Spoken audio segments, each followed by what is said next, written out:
सीमा जब पाकिस्तान में थी, उसका तलाक हुआ, उसके बाद वो अपने पिता के यहाँ आई। पिता की मौत के बाद सचिन से दोस्ती हुई। सचिन से दोस्ती के बाद उसने इस पाकिस्तान में रहते हुए सनातन धर्म ग्रहण किया। फिर नेपाल आई, नेपाल में सनातन धर्म के अनुसार विवाह किया।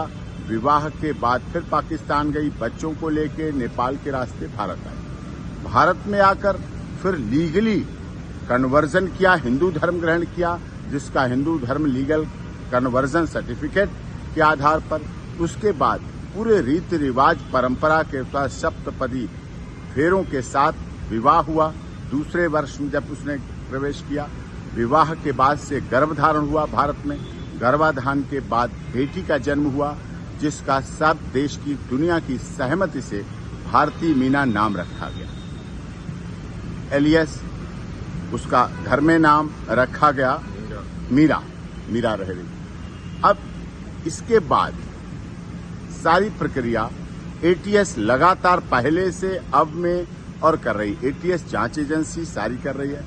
पुलिस की निगरानी अब भी पहले भी शुरू से अब तक है। उत्तर प्रदेश पुलिस माननीय न्यायालय के आदेश पर सीमा सचिन मीना के घर, अपने पति के घर ससुराल में रह रही है, जो कि भारत में जन्म लिया, भारत का रहने वाला भारतीय है। देश के महामहिम राष्ट्रपति जी के यहाँ उसकी याचिका लंबित है। सारे ओरिजिनल डॉक्यूमेंट जो पाकिस्तान से लाई थी सब सीमा के एटीएस के पास हैं, जांच कर रही है।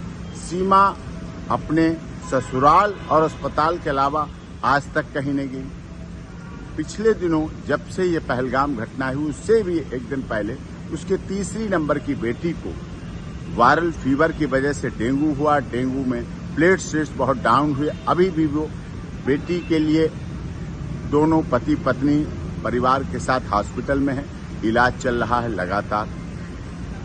नवजात बच्ची उनके साथ है भारत में बेटी। उसका सर्टिफिकेट उत्तर प्रदेश की माननीय सरकार ने जारी कर रखा है, बर्थ सर्टिफिकेट, और उसके आधार पर है, भारत में रह रही है। उससे इसने पहलगाम की घटना जो दुखद घटना है, उससे इसका जोड़ना बिल्कुल गलत है। जो लोग आलोचनावश ऐसा जोड़ रहे हैं, उसकी स्थिति को देखें। भारत की अब बहू है, मीना समाज की सम्मान है और रघुपुरा में रह रही है। देश की सरकार का, माननीय उत्तर प्रदेश की योगी आदित्यनाथ जी की सरकार का, केंद्र सरकार का सदैव उसने पालन किया है। एटीएस की तमाम जांच में सदैव भाग लिया है। पूरी जांच प्रक्रिया चल रही है, चली है, उसमें कहीं कोई उसको गलत और उस तरह से कुछ भी अब तक कोई कुछ नहीं मिले हैं। इसलिए उसके साथ उस घटना से न जोड़कर उसके साथ सिंपैथेटिक, जियो और जीने दो, हमदर्दी, मानवतावादी, मानवाधिकारों की रक्षा करने की बात होनी चाहिए और इस पर अमल होना चाहिए।